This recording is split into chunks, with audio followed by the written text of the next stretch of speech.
Welcome to Rural Strong, where we talk real challenges and bold solutions in rural economic development.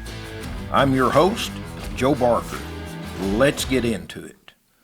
Welcome to Rural Strong. This is your podcast host, Joe Barker, coming to you from the Southwest Tennessee Development District podcast studio in beautiful downtown Jackson, Tennessee. And today is a red letter day for Rural Strong podcast.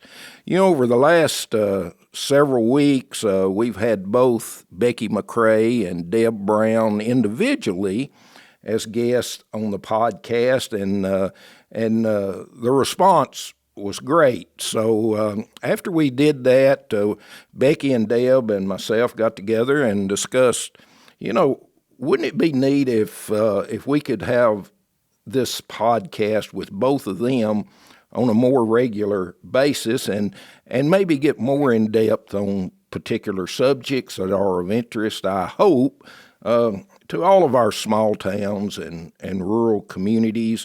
So I do want to let you know on the front end that our plan is the first Monday of every month that our guests will be Becky and Deb on the Rural Strong podcast. So Becky and Deb, welcome. Thank you Happy so to much, be here. Joe. We're gonna do this the whole time for the next however long. We're gonna just talk right over each other. That's fine. That makes me feel at home, because that's what happens. Okay.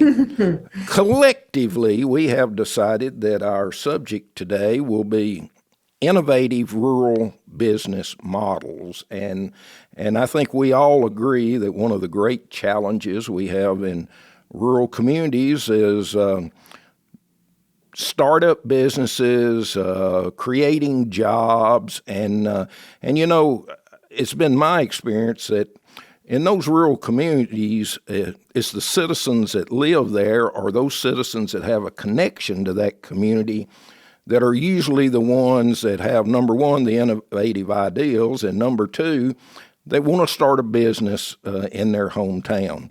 So, to start off with, I'll just throw it out here. What is an innovative rural business model? Well, good morning. And thanks again, Joe, for having us. It's actually one of five things. It's a tiny, temporary, together, traveling, or tech kind of business. It's small. It's intended to lower the barriers for entry so people can try their ideas out and see if it works before they make a huge investment into perhaps buying a building or buying product or all those things you have to do to start a business. This is a great way to just get started right away. Becky, your thoughts on it? Absolutely. This is one of the first things that Deb and I gave a name to and made a real thing out of, was the idea that, as you said, the people who live there are the ones who have the crazy ideas, the innovative ideas. They want to start a business, and they're the ones that have a commitment to their community. They have ties here. They have roots here. They want to create something that's going to make a difference in their community. And often what we see are that our local people don't have a ton of money because we're rural. And so the people who have the most interesting things going on don't have the money to buy a big building downtown, renovate it, bring it up to code, and then start their business. And you know, just think of all the things you have to do to start a business. If it's a manufacturing business, all the pieces that go into that. You've got to, you know, find or build a building, right? Like, so there's all the barriers that stand in the way of starting a business the traditional way. So these innovative models are the creative ways that our local people say, I'm going to try that in a really small way, or I'm going to do something just for now and see how it goes, or I'm going to partner up with my buddy and be inside their business. So they have these innovative ideas, and we just kind of gave a name to the collective group of tiny, temporary, together, traveling, and technology. Let me ask you this. The town itself, its leadership, and I'm talking about primarily the local elected officials, what role do they play in promoting a culture to start these small businesses? Well, that's a good question. It depends on what role you want to assign them. We tend to believe that if you have an idea, you should just test it and try it out and tell all your friends and family about it. And if you're doing that in a small way, you don't need permission from the local government officials. Now, some of them are going to support your ideas for sure. If the fifth grader is making bracelets and he puts them on a booth at his mom's event, of course, everybody's going to say, well, those are lovely bracelets. They're made out of parachute cords. And we love to hear about that. We're not, Becky, jump in here if you would. Okay. You know, I don't want to go into permission and get she's going to dive too deep here. The role of those local officials is often about creating the permission and saying, we appreciate these things when they happen, and we're going to not punish you when you try something good. So the officials can start talking about and promoting the local, tiny, temporary together businesses that they see and not put barriers in their way. And another thing is start looking for those barriers that you can possibly remove. It's a matter of shifting your attention, just part of it, that yes, there's still the question of what big deals can we bring in? What can we do to have, site ready sites? But what can we also do to have tiny spaces that are site ready for a tiny business? So how can we be promoting the things that'll help our own local people to start their own business with fewer barriers?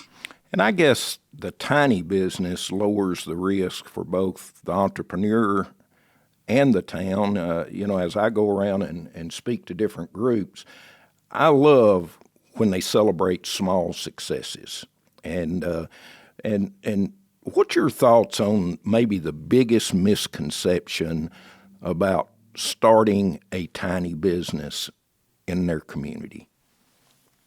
I think the biggest misconception is that you can't start small, that you have to start with something big, and that tiny businesses aren't as important. So there's that misconception. The other thing that's a misconception for the people starting the business is they think they're not an entrepreneur or a small business. They think this is just a side thing that they do. And so they don't self-qualify to join your small business training. They won't sign up for your entrepreneurship class because they don't think that's them. This is something I do at my kitchen table or with the equipment in my garage. And I haven't realized that the support services that exist out there are actually for me. So for the people who provide things like entrepreneur training or small business courses in your community, that support, you have to also say, this is available to tiny businesses, people who are still in the dreaming stage. You have to actually let them know that it's also for them. And I'm going to ask Deb this. Do you think these small businesses have more chance of being successful if they are in conjunction with the identity of that town, or is it just all across the board what they do? And the reason I ask this, I grew up in a small town in Tennessee that really was one of the sites of, or the county was, of one of the most important battles in the Civil War, which was the Battle of Shiloh. And so our whole community has a flavor of what happened and as that evolved over the next 100 years. What's your thoughts on how that plays into the planning? Every town is different. Every small town is different. I think tiny businesses absolutely can be a valid part of the community and help to tell that story. I'm big on telling the story. So in Shiloh, if I'm making clothing of some sort, maybe I'll make some T-shirts that reference Shiloh and the big battle. I mean, there's always a way to add something in that ties in to what the community wants to do. But it doesn't mean you have to. It absolutely doesn't mean you have to. Sometimes you can say, they used to do this and they ate these kind of foods in this war, but today we eat this kind of food. So it could be showing the difference as well.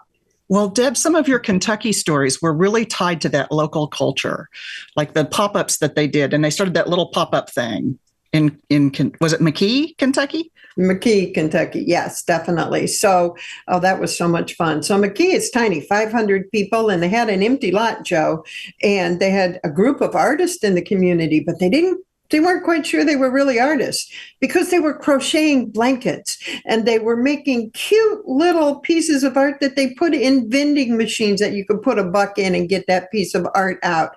They were really tiny and different. And once they came to the realization, we are local people that are artists and our work matters, filling that empty lot for a pop-up during a car show became wildly successful. Because they were smart. They piggybacked off the car show, so they had people in town, but they also brought people over to see local artists doing local things. They told the story. Yeah, elaborate a little bit on what your definition of a pop-up is. So it could be a one-off event. It could be the Hispanic guy that's got corn that he sells out of a little push cart, right? And he's selling corn out of a big pan. That's a tiny pop-up, and he's trying it out on the street corner to see if that's a good location. But it also could be like the fellow that does woodworking where I'm from and would make his entire booth out of local wood, and he'd be there for 3 days. So it was a bigger thing. He was bringing stuff in. So when you're starting tiny, I always say, start tiny, try a thing or two, see what appeals to people. If you're, we did a 3-day event called Junk Fest. Junk with a Q, Joe, JUNQUE. And it ranged all the way from big time artists down to people that had stuff in their garages they wanted to get rid of. And it was hugely successful. And the smaller the business, we noticed the busier that they were because they had unique things. So they got the opportunity to share with us, here's the stuff that we've made, or here's the stuff we found and refurbished. And so they were selling those kind of products.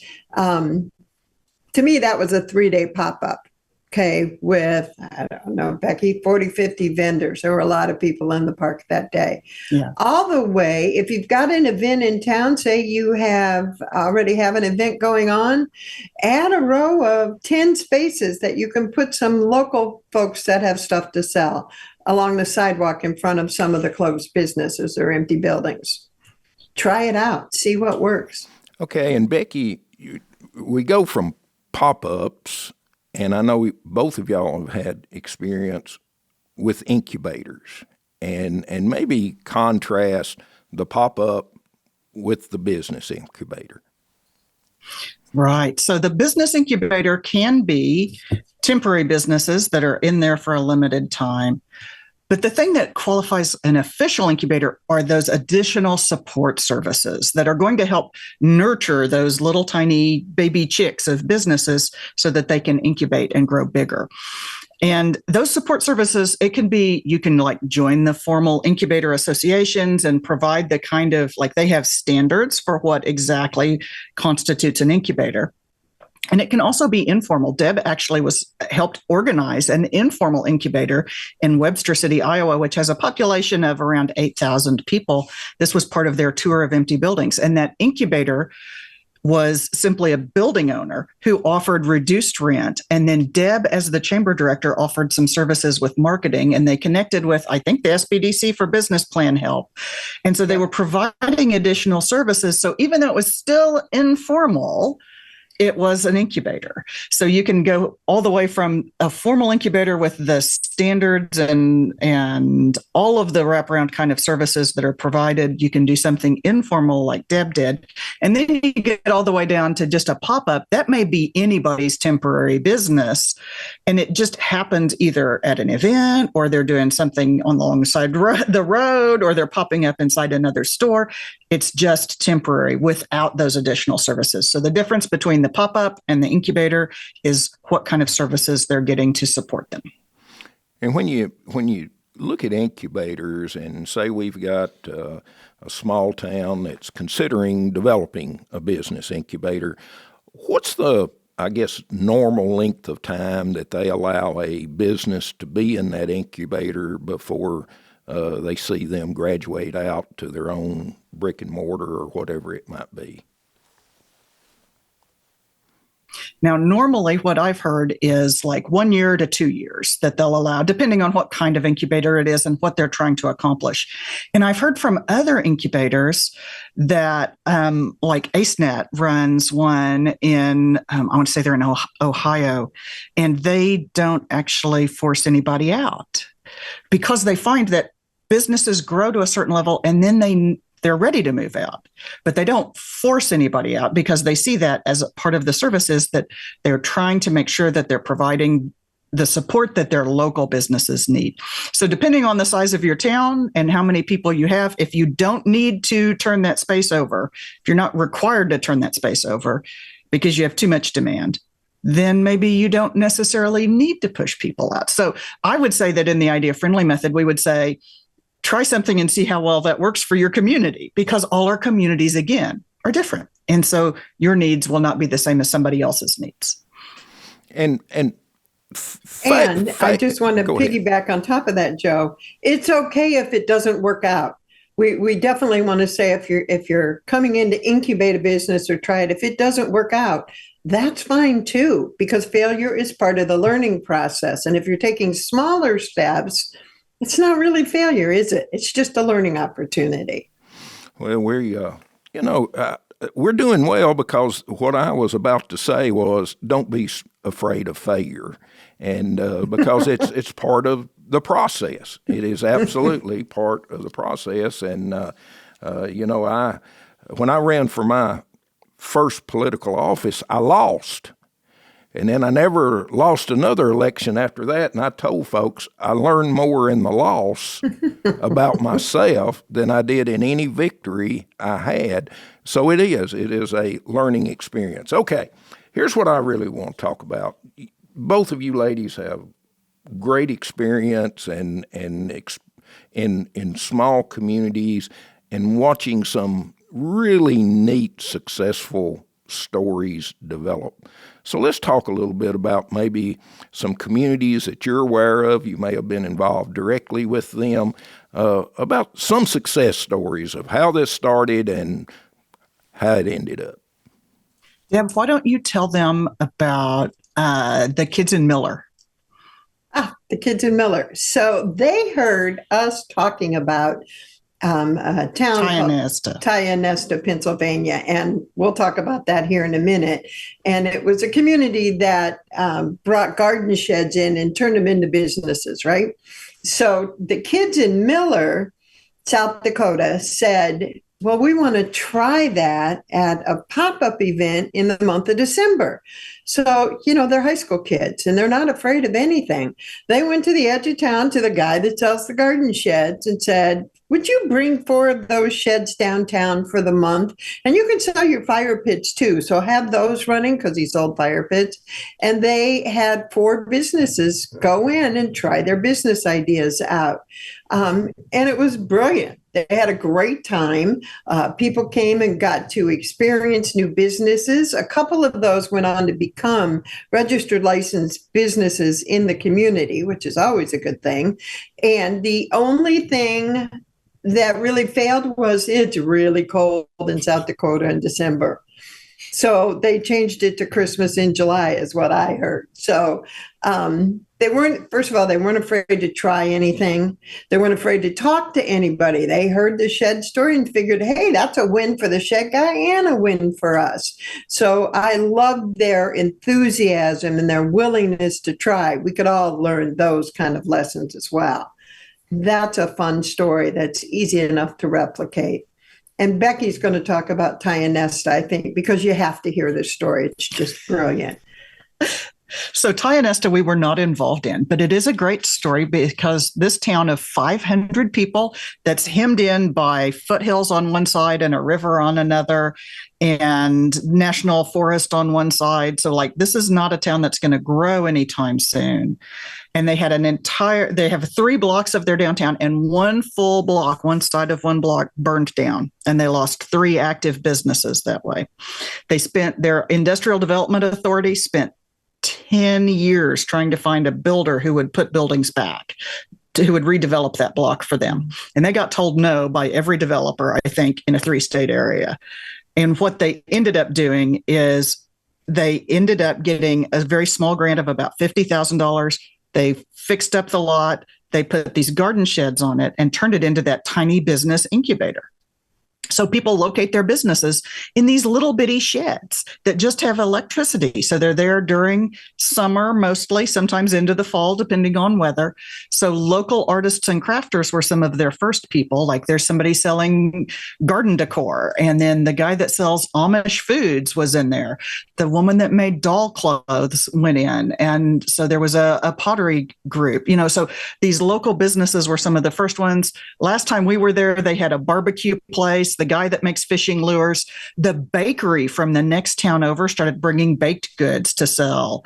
And the winery that's out in the countryside used this as their downtown outpost. So I have been telling this story ever since because it is so accessible to any town. Every town has empty lots and places they could put some businesses. And so sheds are an affordable way to start on something like that. And because they're individual spaces, those are all tiny businesses. They're temporary businesses. They don't have to be there forever. They are together. They get that critical mass. And so they're not traveling, but they do all use a lot of technology. So by putting together tiny, temporary, and together, you've got 3 of the business models working together to build that critical mass, reasons for people to visit. And it has turned into an anchor that draws people into their downtown. And so while that's not what they were thinking at the beginning, they were just like, let's put something temporary until we get a developer. They've been doing it for over 10 years now. It's that big of a success in these little tiny spaces. And we know of one, the pottery people actually moved. They had to buy a house with a large garage so that they could move their business into the garage. They needed more room. And it was on the main drag, so it was a fit for them too. So we always love to hear that, where a business does expand. That's a good thing as well. And it gave the community, God bless the economic development folks, it gave them the opportunity to participate in a meaningful way in bringing these small businesses to fruition by being involved, by doing this small investment in their community. You've both mentioned artisans and crafters, and, all of our communities have these folks there that are unique and can do things that a lot of us don't even know that they have this talent. I'll give you a story. In my part of the country, there was a family that the grandfather years ago made brooms. And these brooms are not like the brooms you buy today. They actually move things around, okay? And so this was handed down for generations, and they lived out in the county on a farm, and people would come by, and they would watch this family make these brooms, and then lo and behold, there was a thing that was called the internet and online, and now they ship these brooms all across the country. So there's lots of opportunities out there, and with the technology that's available today, you can grow a business pretty fast if you've got the right product and the right marketing. Would you agree? Absolutely. Absolutely. I think the thing I really love about that broom maker story, as you say, it's connected to that local culture and history and flavor. And Deb has a good technology story. Brad Martin with his Kickstarter. Do you want to talk about how he marketed? I do. Brad is just, what a character. So first of all, Brad was in Webster City, Iowa, where I was, and he worked in the wind. So he worked for the wind organizations. Wind turbines. Yeah, they call it working in the wind. I always like that. Anyway, he had a CNC lathing machine because he was a hobbyist and he wanted to try making things. And he got this idea that he could make a thing called the bottle grenade out of titanium. But Brad is a smart character. He went on Kickstarter because he needed some more equipment and customers. And his original goal was to raise $2,500 to get some of this new equipment and supplies. And he marketed online on Kickstarter. And that first venture into making this bottle grenade, he raised $25,000 just on Kickstarter. So he knows how to use the internet and how to market online. A lot of the local people didn't know he was even doing this. The majority of his business came from selling online. And he's still at it. He's doing that full time now. Yeah. And got all kinds of equipment. We often see this pattern that someone is doing something really cool locally and they're using technology to market it far away. But local people don't even know they're doing the thing because it's not something they don't maybe have a storefront. And so other people are not aware that this business even exists. Probably the number of people in Webster City, Iowa, who know about Brad Martin and the bottle grenade and all the other products he's made is pretty low, even though he's been doing it for over 10 years now. We've seen lots of businesses like that. So that's a piece for the economic developers to pay attention to. There are people doing things right now and generating a lot of income. They're doing a lot of traded business in your community that maybe you don't even know about because they market strictly online. Yeah, and I Deb found Brad. Yeah, tell him. Yeah, that's small scale manufacturing. So the opportunity to move from his garage into a building downtown with retail in the front and small scale manufacturing in the back. There's that kind of opportunity. And I actually didn't find him. A friend that's a reporter in Des Moines called me and said, "You got to check this guy out," and sent me the link. And I'm like, "Oh my God, he's right here." So I ran him down and knocked on his door and went and visited with him. Sometimes that's how you have to find people. Put word out you're looking for them. Let me ask you this. We all know to grow your business, it takes financing. And most of the time, unless you just are personally in that situation where you have your own funds, what's been your experience, or maybe tell our audience maybe some places that they might go and then I think you mentioned one, Kickstarter, to help get some funding for their small business. Now, to go along with Kickstarter, any of the crowdfunding tools, and there are a lot of them, and they're constantly changing. We always recommend a group called Crowdfund Better because they do really good work in helping people learn to make the most of these tools. And in fact, Deb worked with them when she launched her book. She launched her book through a crowdfunding site at the very beginning. And that's where Deb got the financing to print the first copies, to do the beautiful layout and print her first copies. So there is the opportunity to do crowdfunding. The other thing about the innovative rural business models is they help you eliminate that reliance on going out to borrow money. Because if you can just get enough stuff to fill one card table, one small table size that you can put inside of a shared building where you have that critical mass, then you can grow from there to maybe the size of maybe then you can go into a shed. And then maybe then you can go to your next step by leveraging. It's a way of bootstrapping your way to the thing that you want to accomplish without having to rely on that outside funding. I'm reluctant to tell people go get a business loan because we're trying to keep that risk down, especially for our local people, to the point that they can do as much as possible by sharing equipment with other people, by not going straight for borrowing. And in fact, a lot of our local residents don't have the greatest credit rating in the world.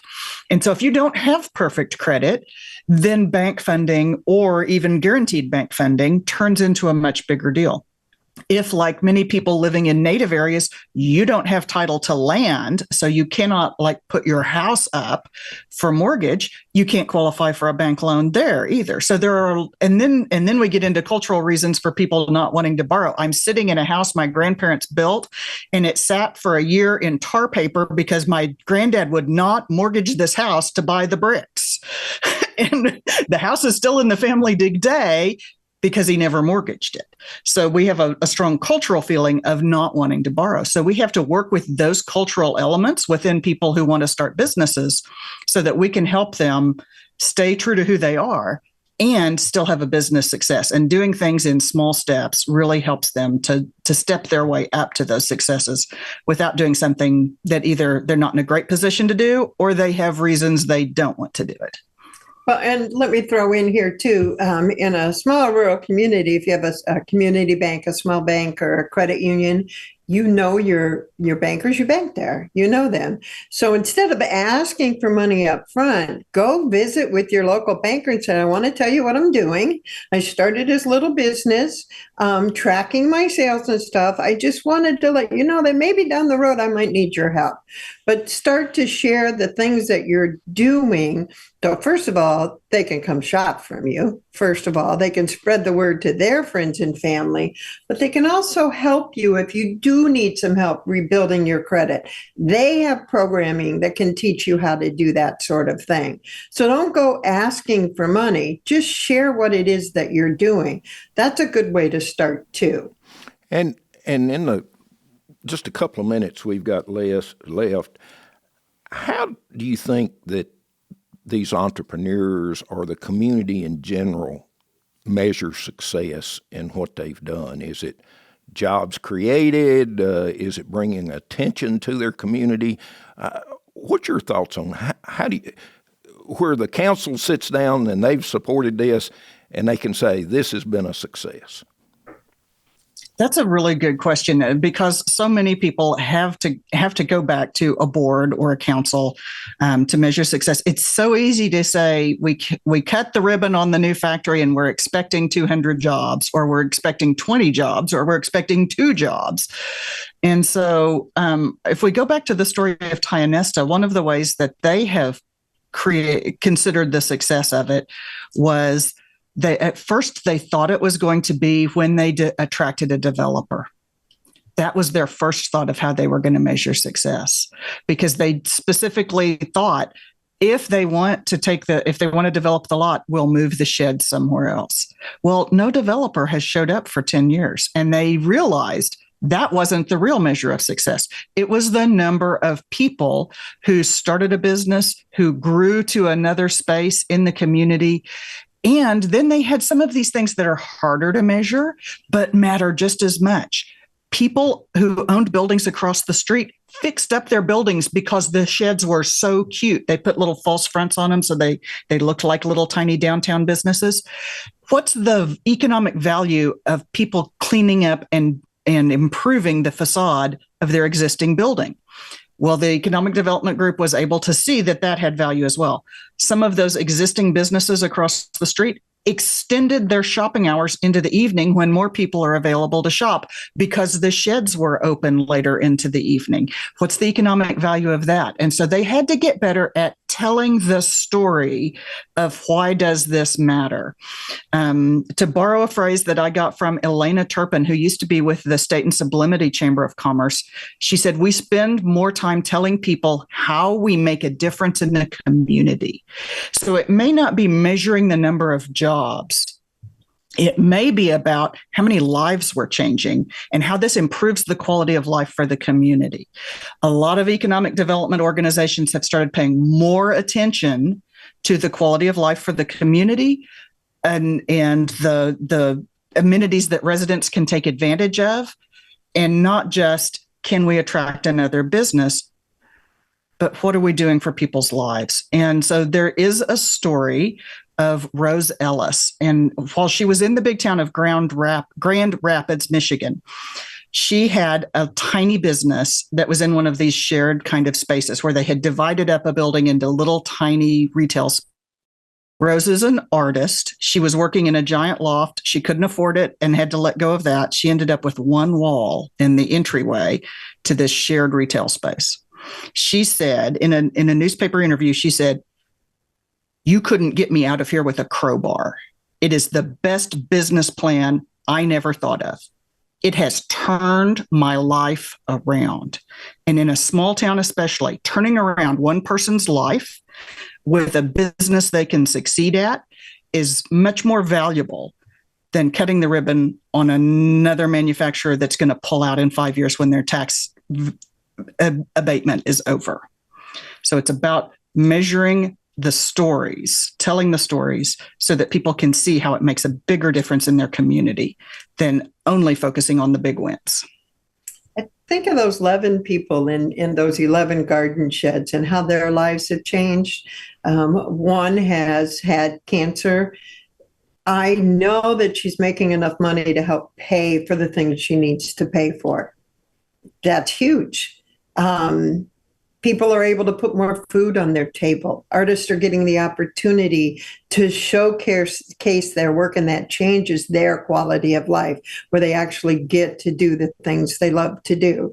The fella that makes fishing lures all winter long, sells them in the summertime. I don't even know if he sells any, but he has people to talk to all summer that come look at his fishing lures. It's probably extended his life. All of those kind of things are hard to measure, but truly matter in a small rural community where we care for each other like we do. Well, both of these ladies are in high demand for their expertise and their consulting, and you can tell the passion they have for working with small communities, rural communities, to help make them the best that they can be. So I'm going to start with you, Deb. How could folks get in touch with you? Have you got a website that if they wanted to get in touch with you? And then Becky, you come in and give that same information. Sure, easy. Our website is SaveYour.Town, and it's SaveYour.Town. Don't put a com in there at all. It's .town. And my email is deb@SaveYour.Town. Real easy to find us. And mine is Becky@SaveYour.Town. Reach out to either of us by email. We're both available on LinkedIn. We're both on Medium. Deb's on Instagram sometimes, most of the time. Yeah, we're around. We're around. Or I can get you in touch with them. You can send us an email at ruralstrong@gmail.com. I'll be glad to forward that to these ladies. And what an enjoyable short time we've had today. And I appreciate your time, and I look forward to our next session. Thank you. Thank you. Thank you so much. Thank you. Thanks for joining us on Rural Strong. If you found this helpful, share it and follow the show for more insights from rural leaders making a real difference. Until next time, stay rural strong.